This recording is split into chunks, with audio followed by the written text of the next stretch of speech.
Human trafficking, and I think we are all aware what a pervasive evil human trafficking is that affects every state in our nation and millions of people around the world. We know that it takes everyone working together, and we've seen this in Arizona, to make a difference. Both local, state, and federal governments, law enforcement, nonprofits, and others. Earlier, NGA had adopted a new policy to advocate for partnership across all sectors to fight this evil.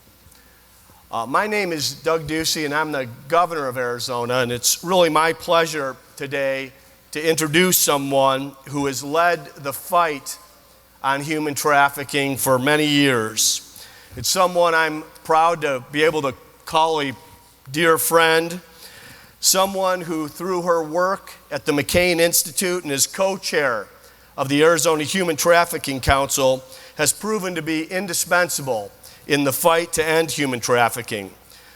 We're so glad that she could be here today to share her wisdom with us. Will you please join me in giving a very warm NGA welcome to Mrs. Cindy McCain. Thank you.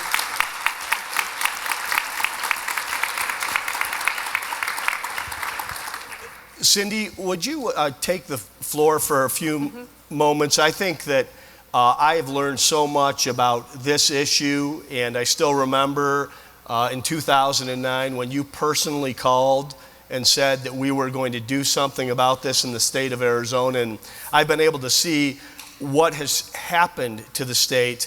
But it was an issue that was so new to me at the time, and the reason that I have knowledge of it is because of you. And part of the reason we wanted to have this setting today was so that we could share this knowledge and best practices with other governors across the country. Well, first of all, thank you, Governor. It's my honor to be here, and it is my honor to be sitting on the same stage with you. If it had not been for then Treasurer Doug Ducey at the time, I don't think we'd be sitting here talking about this. I basically pulled a bunch of people together, just friends that I knew, in my living room and said, we absolutely have to do something. And the catalyst to all this was the Super Bowl. It was coming. This is such a scourge. It's an epidemic. It's an issue that goes underreported and underappreciated to the effect that it has on a community. And I just didn't want to see Arizona embarrassed in any way, or not only that, but I wanted Arizona to have a healthy, happy, safe Super Bowl. And so that was really the catalyst in all of this. And thanks to your work on the governor was on our original task force with this. We have been able to not only expand on what we're doing, as you know, but with your help, we've been able to really make a difference in this issue, not just in Arizona, but in some other states around the country, because they're following our best practices and we're sharing our information. It is, in my opinion, it is a scourge, and for those of you who have read about Epstein, the gentleman Epstein who's in jail, couldn't be a nicer guy to be in jail. I hope he stays there. But he has heightened this now. Now we have to talk about this because it's mainstream. Thank you, Cindy. And it really was the genesis in Arizona was on the Super Bowl. Whenever there are these large international events, this human trafficking, these young women and young men are preyed upon by these predators. You touched on this story, Jeffrey Epstein, that is very topical in the news right now. And I remember when you called and we had that first meeting, and it wasn't through staff, it wasn't delegated, it was a personal passion. And I was somewhat embarrassed of the lack of knowledge I had around this issue. I thought it had something more to do with the border and immigration than with this really incredible evil industry and how systematized it was, not only in the United States, but across the world, internationally. So can you talk about what sparked your passion to get involved in this issue and really raise the profile of human trafficking? Well, for me, like anything, I think most of you would agree, in your own personal interest, something moved you. You had an experience, you had something around you caught your attention and moved you, and it was no different for me. We have our youngest daughter, Bridget, who is from Bangladesh, and she at this time was about 4 years old, and I had gone back I was not in Bangladesh, I went back to India, to Calcutta, and I'd been to Mother Teresa's orphanage. Like all good American women, I was going shopping on the way out of India. And I was in a sari shop, because I was looking for sari material for my daughter. And while they were kind of ringing me up and we were chatting, it's a very tiny space, Calcutta's a very noisy, sounds, everything. It's a chaotic town. I noticed that there was kind of this rumbling coming from beneath the floor of this kiosk, and like movement. And I asked the owner, what's going on down there? And he said, well, it's just my family. They live down there, which is very plausible in a place like India. So I didn't really think much of it. And as I was taking my things and leaving, I looked down again, and there were slats in the floorboards, and you could see all these little eyes looking up. It was not a family. There were way too many people down there to be a family, and they were all young kids. Clearly, these kids were being held against their will. Clearly, all the things that you can imagine. But I'm embarrassed. I got on an airplane and went home. I didn't do anything. I didn't know what to do. I didn't know what it was. And it became kind of a lifelong quest to really understand what happened and what I saw and what to do. I mean, therein lies the whole solution to all this. What do we do? And doing an action is what you've done. And to think of, had someone in your position not seen something like that and come back and gathered people together and begun something now that can be exported to other states to raise this profile and to take law enforcement action. And it's not just law enforcement, part of it's therapy. And let's talk a little bit about the misconceptions around human trafficking, around arrests of prostitution, around teenagers in need, some of the things that I have learned. And I'm even amazed when you saw that in India. I imagine none of us were familiar with the term human trafficking. Yet today we hear, even on the mainstream media, these misconceptions around human trafficking. Well, like anything, words have consequences. And when you describe a child who has been trafficked as a prostitute, that implies willingness, that implies an understanding of what's going on, and that simply isn't the case. And I am so proud of Arizona because we removed the word prostitution within our statutes as it applies to a child. You can no longer describe a child as a prostitute when they're picked up and saved from these circumstances. So the misunderstanding is that these kids and women and men want to be there and want to do this. Like this was a choice in their lives. It simply isn't a choice. And another major misconception is somehow this is an immigration issue. This is not an immigration issue. These are kids that are being trafficked locally, within your own neighborhoods, on our reservations, on our, within our backyards, our malls, everything. It is everywhere. And these kids are domestic kids. So the belief in some circumstances that this only happens overseas is not the case. It happens right here, right under our noses. In Salt Lake City, it's happening right outside the front door of this hotel. It's everywhere. It's an epidemic. And to see the testimony of individuals who had been arrested as child prostitutes, how it affected their life, how they were trapped in the system, and not only the power of government to change statute and the law, but to change the culture from a legislative perspective, and then the people from the private sector, the faith-based community, the charitable organizations, and the philanthropic organizations. What would you say are the opportunities that are out there to involve those types of individuals and influencers? And then what are the biggest obstacles in terms of getting this type of movement or change in culture done at the state level? Well, I think to begin with the latter part of that question, a large part I think has to do with changing or shaping legislation and the actual laws around this to fit what this really is. First of all, hanging, not literally, but hanging these guys that traffic these kids is one way. I mean, in Arizona, we increase the penalties to 100 years if they get caught trafficking people. That's a big deal. That deters some of this stuff. But also making sure that these kids and these men and women that are picked up, but particularly kids, they're victims. They're not criminals. And in how we treat them once they're picked up, as you mentioned, the trauma-based care that they need, the long-term trauma-based care, the health needs, the educational needs, all those things, it's a collaborative. We need to work together, and as we do in Arizona, all of our agencies work together, our law enforcement work together. We're a team now in Arizona on this issue, and that's extremely important in how we deal with this. And we're finding the other portion of this is education.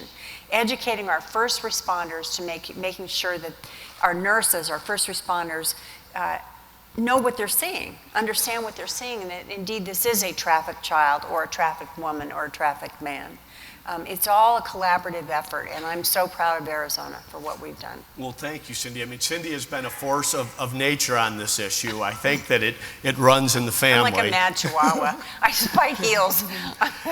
And in terms of bringing people together on the educational part of it, the awareness, the legislative part of it, I was fortunate enough to have you inside our state.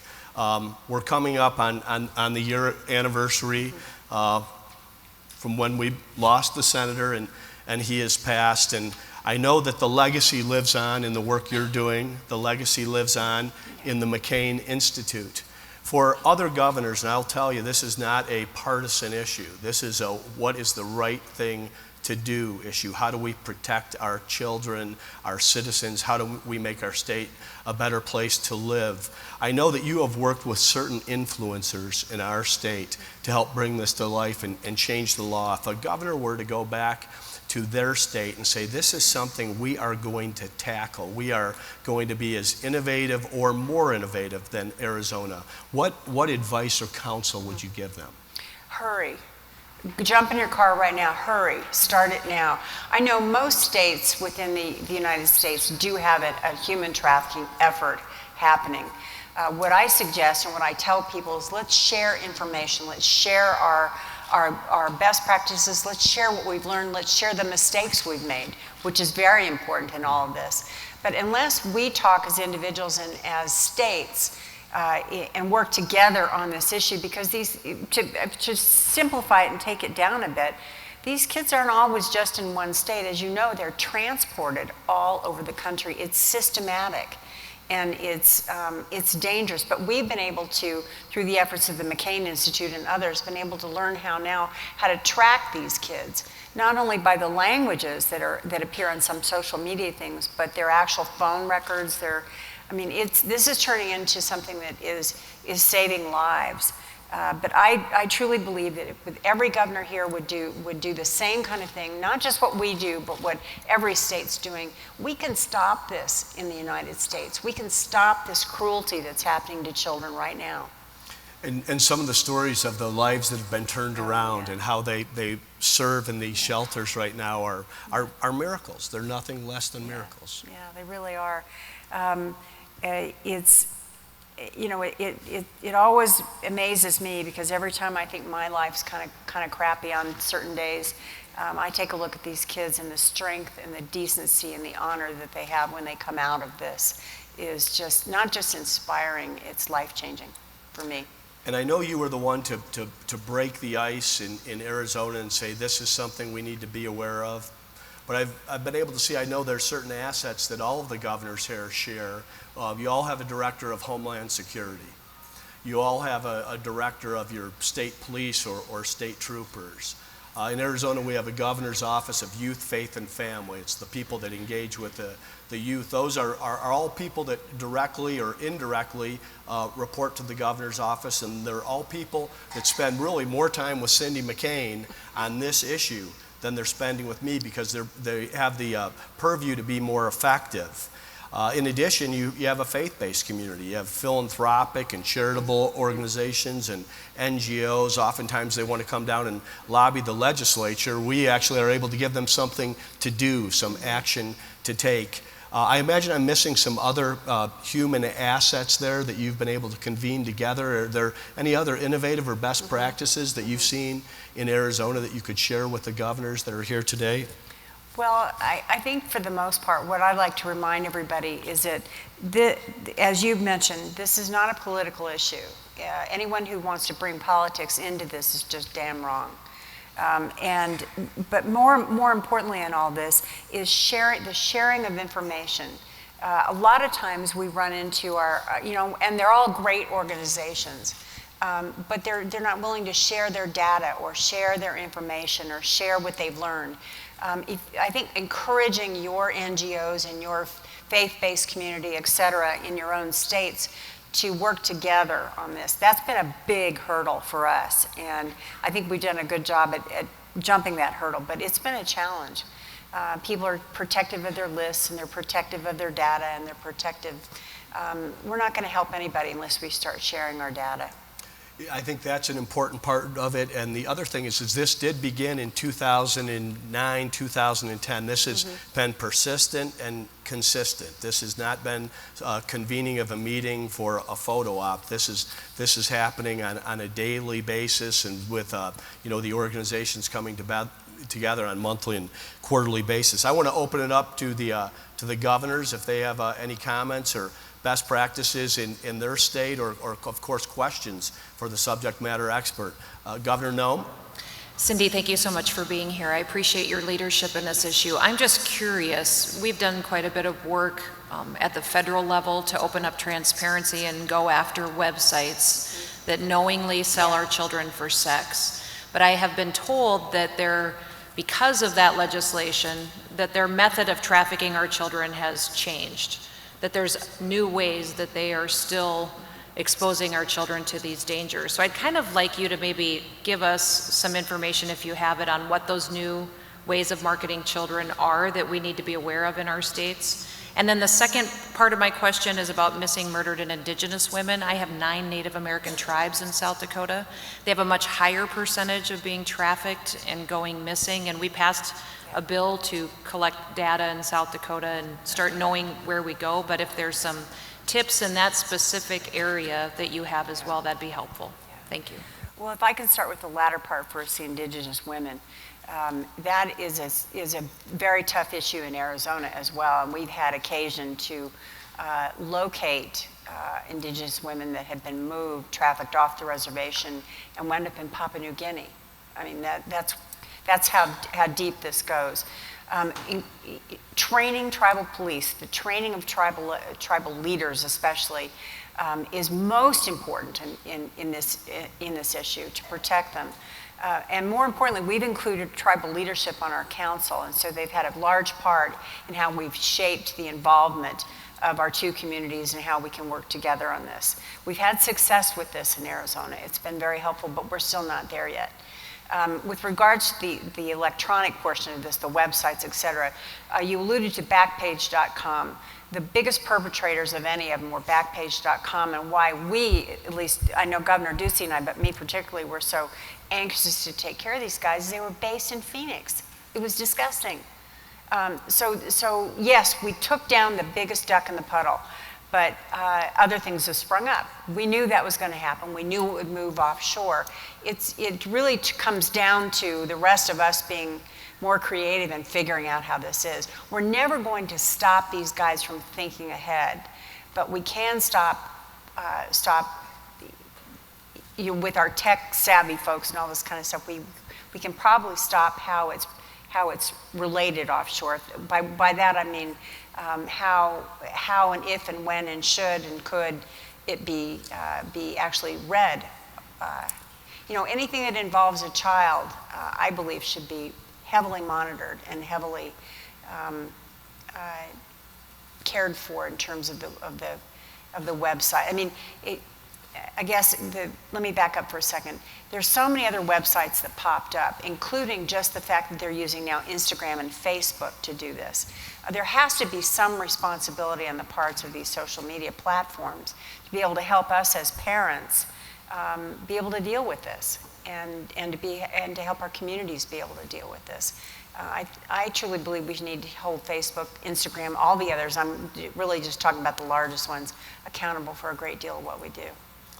And Cindy single-handedly called Backpage to task to public testimony in front of the task force, and that was addressed. But I think that what Backpage was doing was really focusing on things that were in the shadows and were not really in public view.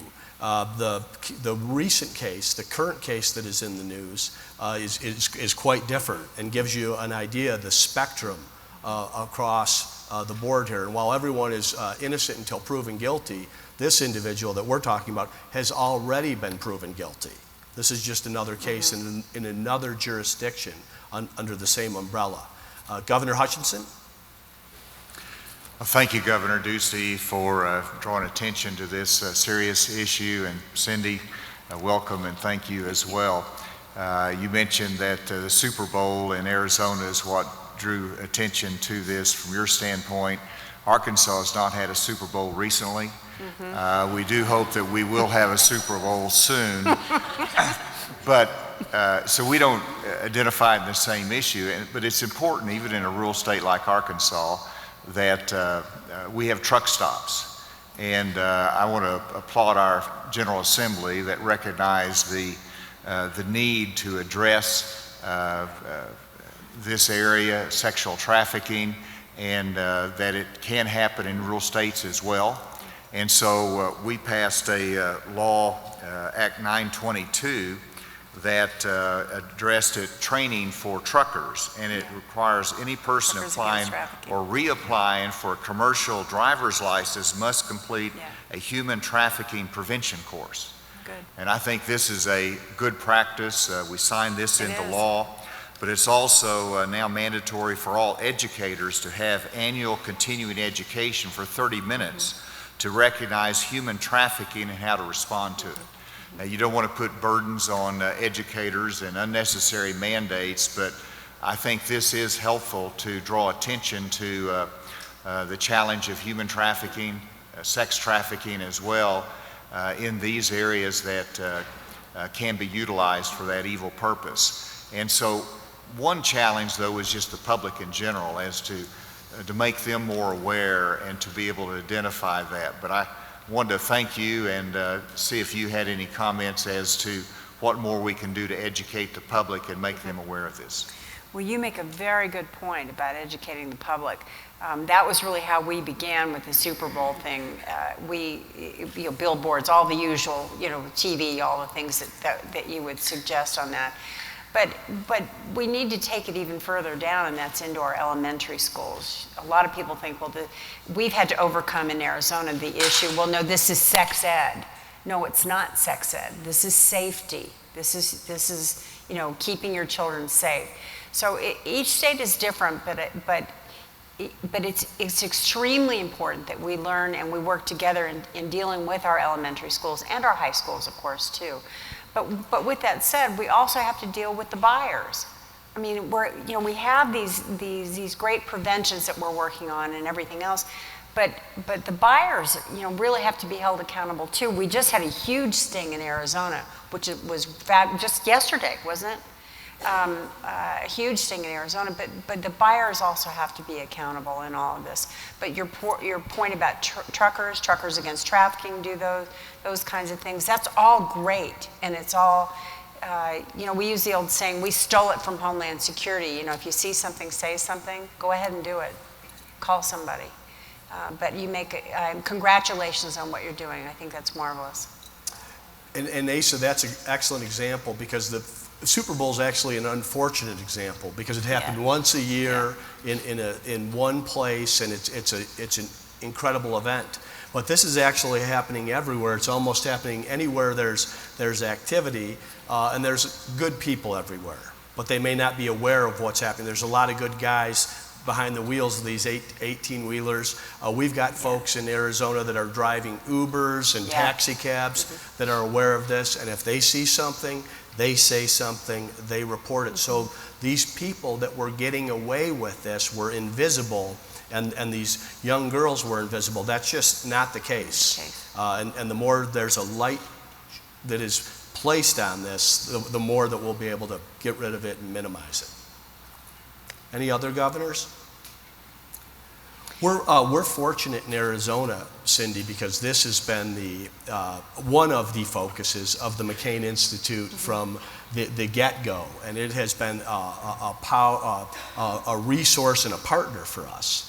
Are there other partners out there, or who would a governor look to at the state level to have that kind of support and efficiency to move the message forward as they find a champion to carry the torch? Well, what I would suggest to anybody, not just the governors, but anybody in this room that wants to become involved in this issue, and I hope some of you do, is to first come to the McCain Institute website. We have a list of organizations that work just on these specific issues and specific areas of this issue. I'll name one in particular, but Thorn, my good friend Ashton Kutcher and his wife Demi Moore, or his ex-wife Demi Moore, founded Thorn, and Thorn is digitally based. They are helping our first responders within squad cars in rural parts of states be able to identify these kids and where they've been, and kind of they're giving them tools to be able to know what to do with them. Each state is different, so I would suggest that you research the organizations. There are some really good ones in your own home state, but use them. Get everybody involved in this.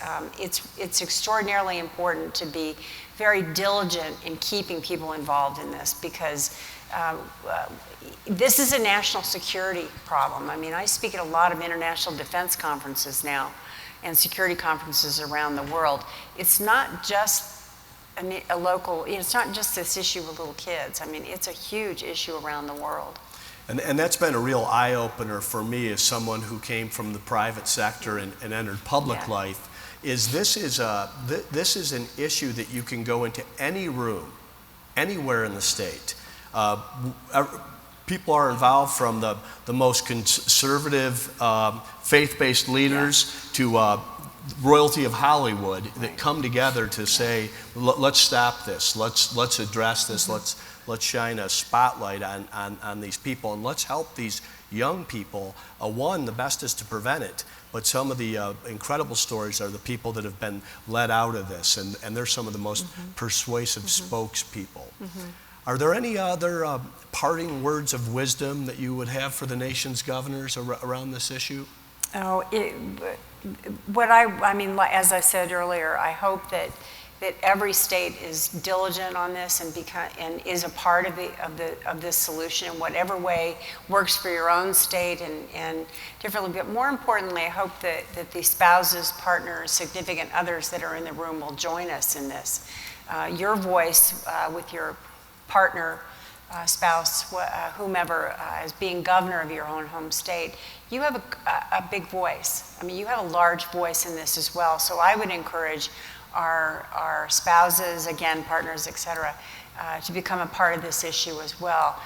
It just takes a couple of voices, I think, that are recognized within your own home state to really make a difference in this. So parting words would be, and hopefully you will take from this, if nothing more, there is a sense of urgency. We really have to get together as a nation and really work on this issue very strongly. And I hope that I can encourage all of you to do just that. And I would echo that. Of course, our office is happy to help. This is a local law enforcement issue, and they love to share these best practices across state line. And I think the most innovative policy is located at the McCain Institute, available to everyone. And on behalf of the nation's governors, both Democrat, Republican, and Independent, thank you, Cindy McCain. Thank you. Thank you.